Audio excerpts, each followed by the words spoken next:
Tudo bem com você? Eu me chamo Alan e sou do canal Bibliologia, aqui do YouTube.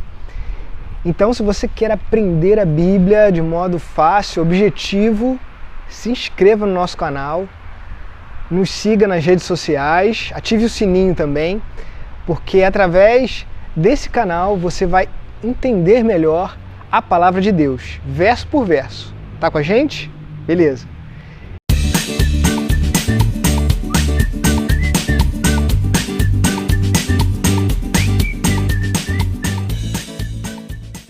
O livro de Gênesis é um livro muito interessante, é um livro que fala de origens, é um livro que registra a história da criação, a queda dos seres humanos, o envolvimento que nós tivemos com o pecado. Vamos falar também sobre o dilúvio, o chamado de Abraão para ser pai de uma grande nação e as primeiras histórias do povo de Israel. Então é um livro bastante histórico, um livro bem interessante que vai te ajudar muito nessa caminhada para o conhecimento da palavra de Deus, ok? Vamos começar? É isso aí.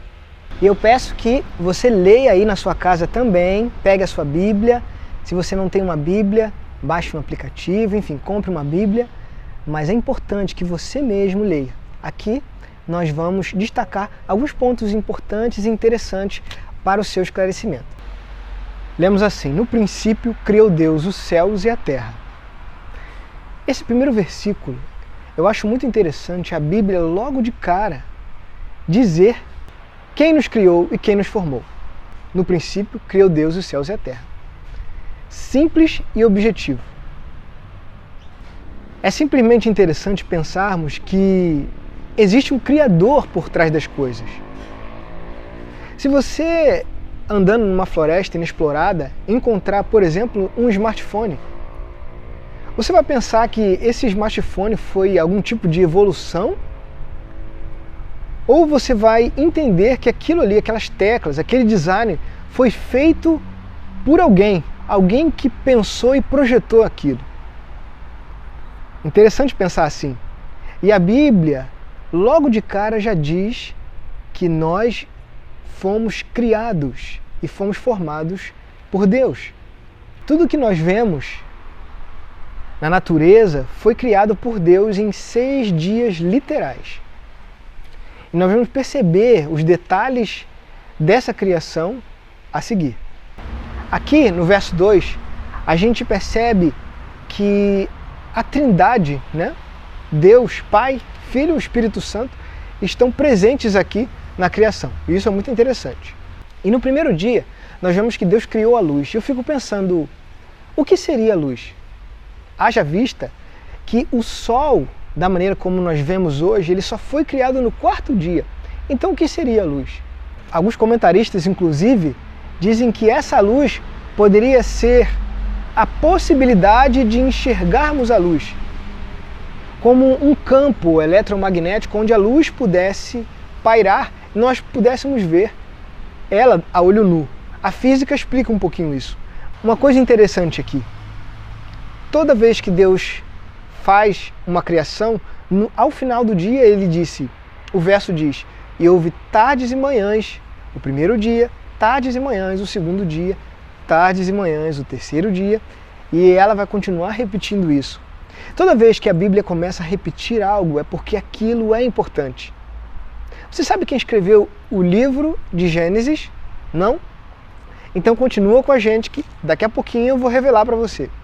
Então essa repetição quer nos dizer que o período de 24 horas, ele não rompe depois de meia-noite como nós conhecemos. O período de 24 horas ele começa na parte da noite, segue o dia e quando começa a anoitecer, rompe um outro dia. Exemplo, quando o sol começa a se pôr, à tardinha, lá para as 6 da noite, mais ou menos, 6, 7 horas, um novo dia está acontecendo, um novo dia está nascendo. Porque, segundo a Bíblia, o período de 24 horas ele tem 12 horas escuras primeiro e depois 12 horas claras. Ok? Então é assim que a Bíblia nos ensina. Vamos continuar? No segundo dia, Deus cria a água, um elemento muito importante e fundamental no nosso planeta, não é verdade? No terceiro dia, Deus faz separação entre a parte seca e as águas. E Deus também chama o conjunto de águas mares e a parte seca de terra. E também no terceiro dia, Deus cria toda a vegetação, todo o verde também é criado no terceiro dia. Avançando o texto, no quarto dia, Deus cria os luminares.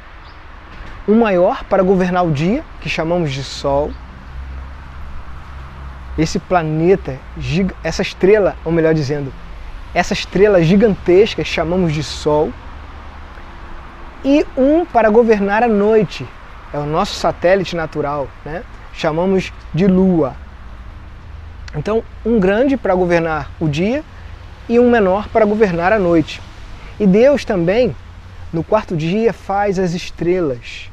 E Deus não só fez esses luminares para iluminarem a Terra, mas também para dividir as estações do ano e ajudar a contar os tempos e os anos. No quinto dia, Deus cria todos os animais aquáticos e as aves do céu, todas as espécies, e Ele ordena para que eles sejam fecundos, né? E para eles se multiplicarem de acordo com cada espécie. Finalmente, no sexto dia, Deus cria os animais terrestres, os animais domésticos e também os animais selvagens, né? Então, finalmente, Deus diz: façamos o homem a nossa imagem e a nossa semelhança. A gente percebe nesse texto um detalhe muito importante. Deus não é um ser único. Calma, eu vou te explicar. Existe só um Deus, mas ele é composto por três pessoas: Deus Pai, Deus Filho e Deus Espírito Santo. Um Deus em três pessoas. Assim como duas pessoas, quando se casam, formam apenas uma família e ficam até com o nome, né, da família, um só, Deus também é um ser composto de três pessoas. Então, nesse verso, Deus diz assim: façamos o homem à nossa imagem e à nossa semelhança. Então, Deus forma o homem do pó da terra. E ele faz ali, né, um boneco. Eu acredito que não seja um boneco. E eu acredito também que essa expressão do pó da terra não seja um boneco de barro, mas eu acredito que seja uma representação que Moisés escreveu. Mas Deus usou ali substâncias do solo, como nós estudamos na ciência, na biologia. A nossa formação, o composto do nosso corpo, é a mesma composição que a terra, os nutrientes que nós encontramos na terra. E Eva, que foi criada através da costela de Adão. Ou seja, né, Deus pegou ali Adão, fez ele cair num sono profundo, retirou-lhe, né, a costela e fez ali, quem sabe, usando o próprio DNA, a própria estrutura celular de Adão para fazer Eva. Muito interessante. E eu penso que foi da costela para nos dar uma ideia de igualdade, nem da cabeça e nem dos pés, da costela, né? A mulher ali sendo equivalente ao homem em tudo, não é verdade? Ao final da criação, lá já no capítulo 2, Deus afirma: e eis que tudo era muito bom. De acordo com o relato da criação, no primeiro, segundo, terceiro, até o quinto dia, Deus dizia que era bom. Mas depois do sexto dia, Deus diz que tudo era muito bom. Essa expressão nos mostra que a criação de Deus foi algo progressivo e que, ao atingir o clímax no sexto dia, nos dá a entender que tudo que Deus criou antes do sexto dia foi tudo feito para o homem, ou seja, para mim e para você. Por isso que quando Deus cria o homem, ao final do dia ele disse: agora sim, agora tudo está não apenas bom, mas tudo está muito bom. Não é interessante? No capítulo 2, no versículo 2 também, Deus diz: e havendo Deus terminado no sétimo dia a sua obra que fizera, descansou nesse dia. e toda a sua obra que tinha feito, e abençoou o dia sétimo e o santificou, porque nele descansou de toda a obra que como Criador fizera. Olha que interessante. No sétimo dia, que é o único dia que Deus dá um nome especial, que foi sábado, Deus faz algo inimaginável. Sabe o que é? Deus descansou. Ora, mas será que Deus se cansa? Não. Deus não se cansa. Mas Deus descansou para nos dar o exemplo. Assim como os pais, dando bons exemplos a seus filhos, conseguem ensiná-los bem melhor que só falando, Deus fez a mesma coisa, usou a mesma didática. Então ele descansou no sétimo dia para nos ensinar a fazer isso nas nossas vidas. Após o ciclo de 7 dias, Deus convida a mim e a você a descansarmos. Descansarmos dos problemas, descansarmos do trabalho, descansarmos da vida agitada que a gente leva. Faça você mesmo. Experimente descansar nesse dia que Deus criou para que pudéssemos fazer isso. Você vai ver que existem muitos benefícios em nós desacelerarmos uma vez na semana. Verso 7. No Gênesis capítulo 2, continuando, verso 7. Então formou o Senhor o homem do pó da terra, e soprou-lhe nas narinas o fôlego de vida, e o homem passou a ser alma vivente. Esse versículo 7 do capítulo 2 de Gênesis é um versículo muito interessante que eu queria que você parasse um pouquinho e prestasse muita atenção. O homem passou a ser alma vivente. Nos filmes, e é muito comum, até nas literaturas e nos livros em geral, nós ouvirmos e lermos que nós temos uma alma, que nós possuímos uma alma. Mas, segundo a Bíblia, nós somos uma alma. Nota a diferença entre ter uma alma e ser uma alma? Isso é muito diferente. Porque nós entendemos que alma é um conjunto de fôlego de vida que Deus soprou nas narinas ali do casal e o corpo. Então, alma é um conjunto de corpo mais o fôlego de vida chamado na Bíblia de espírito. Então, nós não temos uma alma. Segundo a Bíblia, nós somos uma alma. E quando nós morremos, nós deixamos de ser uma alma. E isso nós vamos estudar um pouco mais à frente sobre o tema da morte, né? E vamos ver como isso funciona. Mas segundo o relato de Gênesis, está muito claro qual a composição de um ser humano. É corpo, né? A carne, mais o fôlego de vida que é Deus que dá. Então juntos nós formamos uma alma. Nós somos uma alma e não temos uma alma, como muitos acreditam por aí. Ok? Vamos continuar? Verso 15. Tomou, pois, o Senhor Deus o homem e colocou no jardim do Éden para cultivar e o guardar. Verso 16. E o Senhor Deus lhe deu esta ordem: de toda árvore do jardim comerás livremente, mas da árvore do conhecimento do bem e do mal não comerás, porque no dia em que dela comerdes, certamente morrereis. Interessante esse verso porque Deus coloca ali um limite para o homem e a mulher.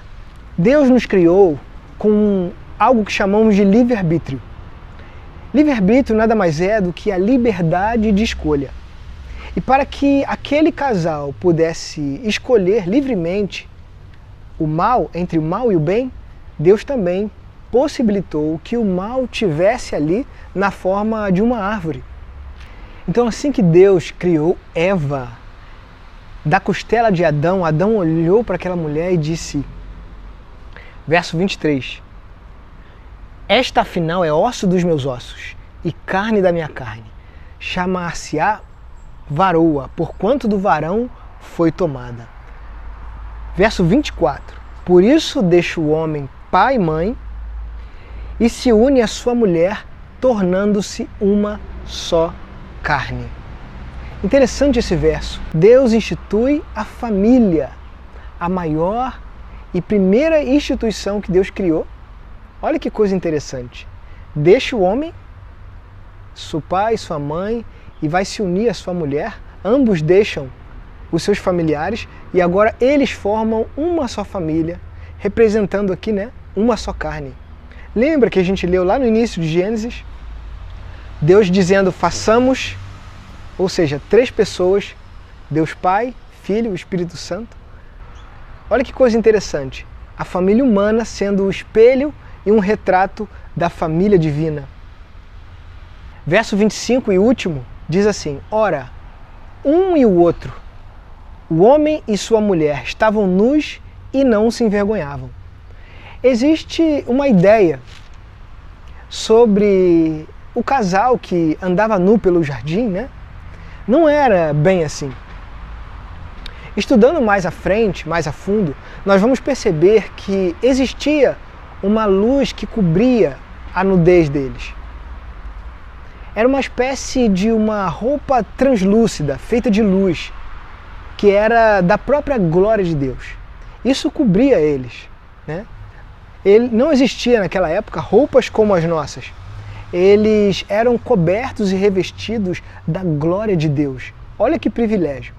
E assim, nos próximos capítulos, nós vamos ver como o casal perdeu essa vestimenta celestial, que era a glória de Deus que cobria eles. E vocês vão perceber o que aconteceu nos próximos capítulos, que vai mudar toda a história da humanidade e do universo. Que Deus abençoe você. Foi um privilégio estudar a Bíblia mais uma vez com a sua companhia. Eu espero vocês no próximo estudo. Fiquem com Deus e rapidamente vamos fazer uma oração? Oremos. Querido Deus, graças te damos porque o Senhor nos criou, nos formou. E obrigado, Senhor, porque o Senhor é maravilhoso, é bondoso e criou a natureza de forma espantosa e maravilhosa para que dela pudéssemos tirar o nosso sustento. Nos ajude, ó Pai, a entender o que Tu queres para nós. Nos ajude a entender aonde estamos seguindo nas nossas vidas e que possamos preservar a natureza da melhor maneira possível e cuidar do nosso corpo também da melhor maneira que pudermos. Fica conosco, nos abençoe e nos guarde em nome de Jesus. Amém. Até o próximo estudo. Tchau, tchau.